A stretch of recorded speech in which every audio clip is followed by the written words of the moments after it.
What's going on, my broskiis? My name is Toadskii, back again, here to bring you guys yet another One Piece Treasure Cruise video.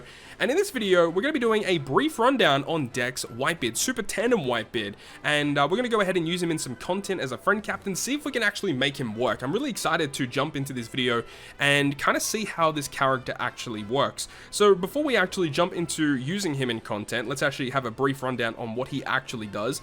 So Dex Whitebeard, while everyone is excited about getting a new Whitebeard character, and specifically a Prime Legend Whitebeard, a Super Tandem Whitebeard, unfortunately, he falls a little short in a lot of people's opinions, myself included. So him being Dex Striker Powerhouse, Captain ability, giving you a 1.5 health boost, but you do start at half HP at the start of the quest. So if you're already running like double Whitebeard, you know, you're starting at pretty low HP thresholds, which can be a bad thing.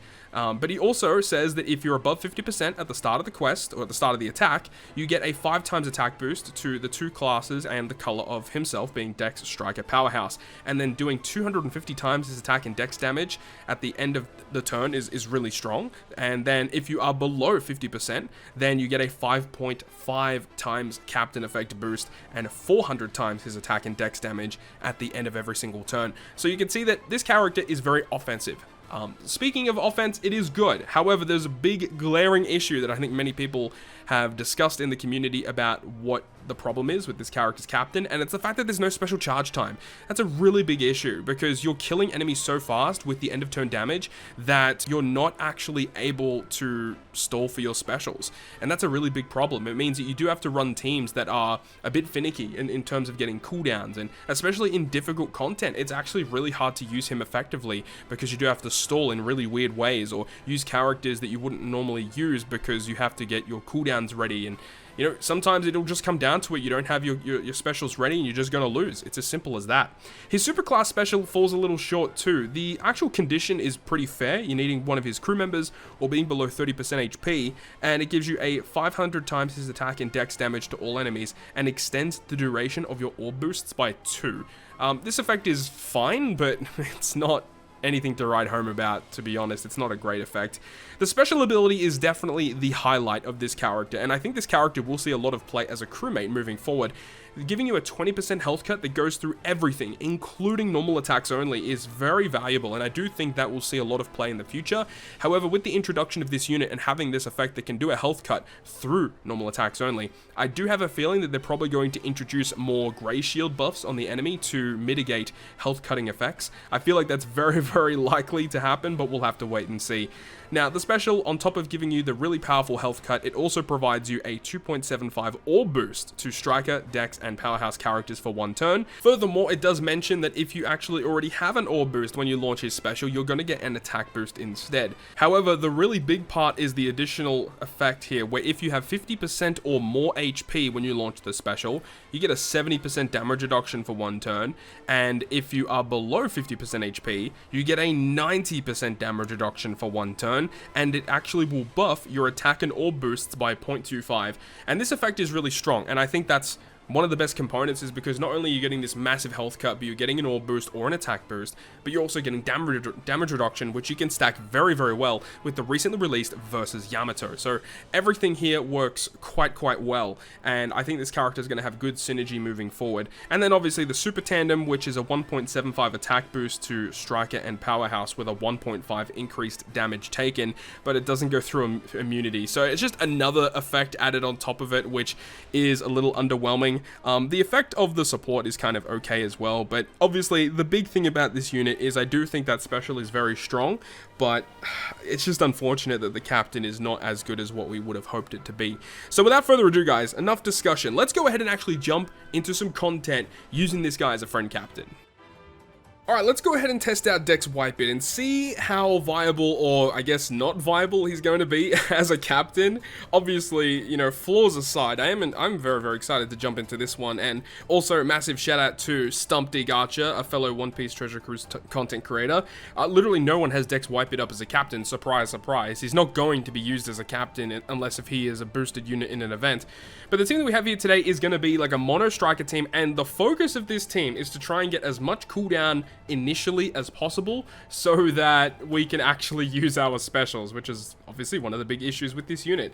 I'm very intrigued to see how this team is going to perform. We're going to be utilizing Dex Whitebeard alongside Yamato versus Yamato because they obviously have some really good synergy and overlap, and I want to definitely showcase that in this video because they're going to be doing some good damage. Eustace Kid as our captain is going to be another big call here because he gives us -3 cooldown at the start of the quest to Driven and Striker. So we're going to be running a full Striker squad here. We have the Quick Law, who's going to be really nice for stage 3. We have the Whitebeard and Luffy. The main reason why we have that is just for the Usopp support, which allows us to actually receive the full board of matching slots on stage 4. And then of course we've got the Nami, and she's going to be very, very useful for avoiding the chain coefficient reduction shenanigans. So without further ado, let's go ahead and jump into this bad boy and hopefully secure a clean and swift victory. But let's see how we go. And of course, if we do lose it, it's going to be very hard to find other friend captains here.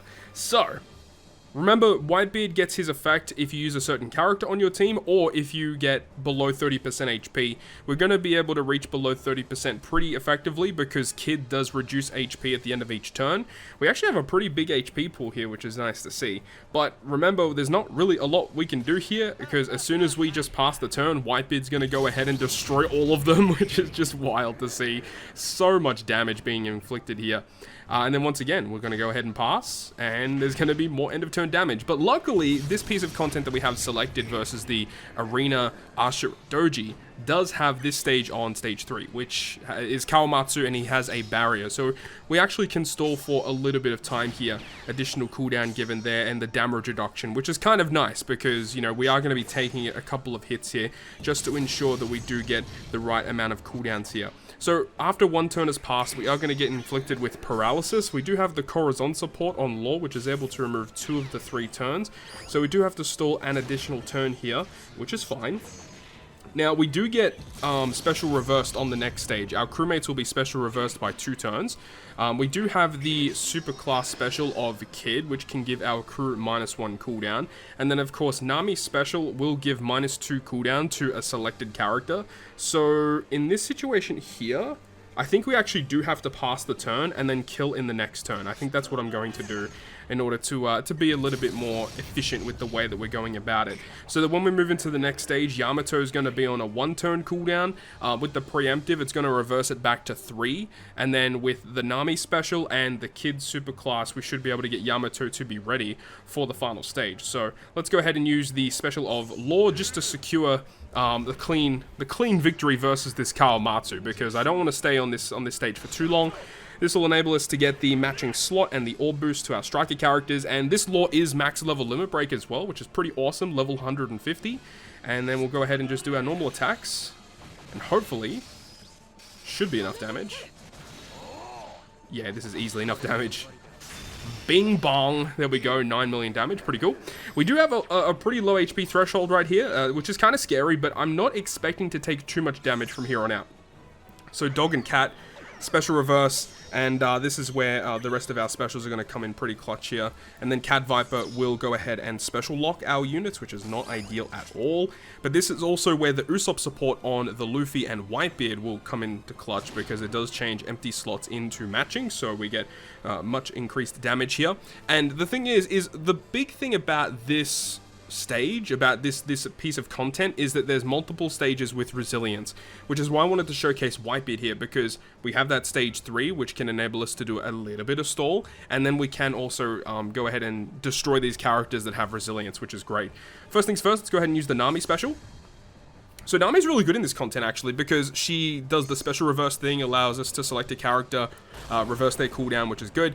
But it's the chain lock that we get for 4 turns, and because the final stage does revive, we can actually have this chain lock active for the rest of the quest. It's super, super good.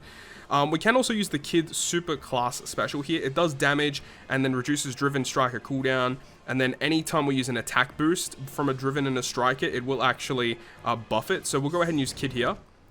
Get that minus cooldown, and now when we use Kid's special ability, it's going to go ahead and increase the attack boost that he actually gives our crew as well. So this Kid special animation actually looks so good, by the way.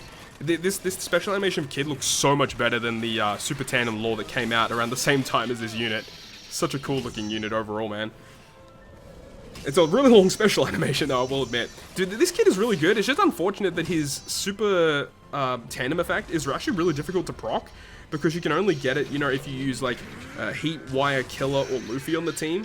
Luckily, this team does actually enable you to do that, which is kind of cool, you know, because we have Luffy and Whitebeard, who is a striker unit.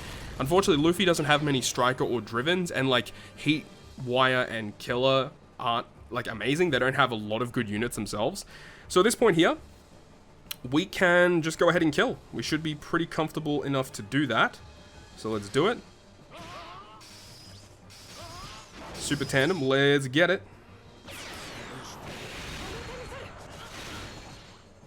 Bing bong. Nice, and then the end of turn damage of Whitebeard's going to destroy the Dog Storm, which is great. We are going to maintain the chain lock for the rest of the quest, which is fantastic for us.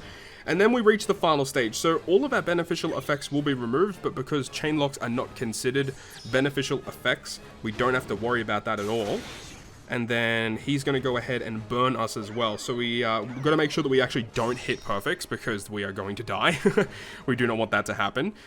So from here, we can do some really cool things. So let's go ahead and use the special ability of Yamato, which is going to give us, obviously, the Wano slots on the left-hand side of our team and the tandem slots on the right-hand side, as well as giving us the 3x attack boost and the % damage reduction based attack boost, which of course we're going to be using in full swing with the Whitebeard special animation as well. And then of course we have the Perispero to lock those Wano slots. Now when we do kill this boss, he's actually going to go ahead and remove our slots, but because we have the Wano, it's going to be pretty good for us. And here's the Whitebeard special animation. I absolutely love the fact that we did get a new Whitebeard, like Prime Whitebeard.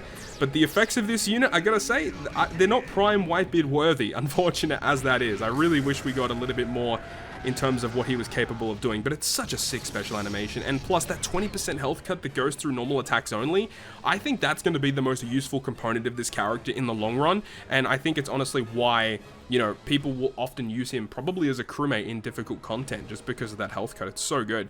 But now because we're below 50%, we get the huge orb boost, we get the big attack boost from Yamato, we get the damage reduction from Whitebeard, which obviously we can utilize. We can then use the super class of Whitebeard to give all of our striker characters an increased statistical bonus, and also extend the duration of that orb boost.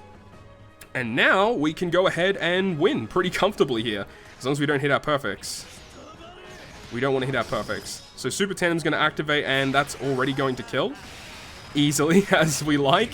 And Whitebeard's going to get that swift kill. And now, unfortunately, you know what we should have done? We probably should have attacked again just to get Yamato's versus effect. That would have been a much smarter idea. Unfortunately, didn't do that. And now we're just relying on the orb boost that we have, as well as the chain lock. But yeah, I probably should have attacked at least once more to get the versus effect, so we can get an additional bonus attack here. I think we should be good though, so let's go ahead and see how this goes.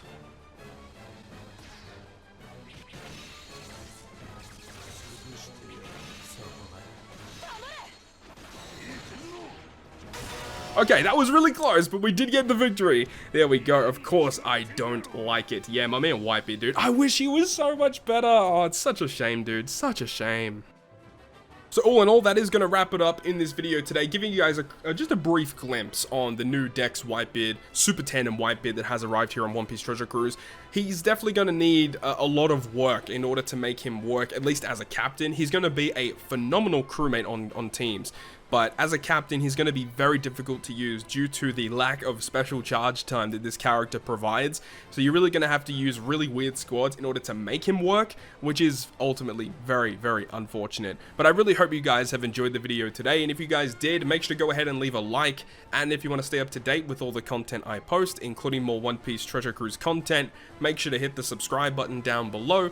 Other than that, I'll see you guys within the next video.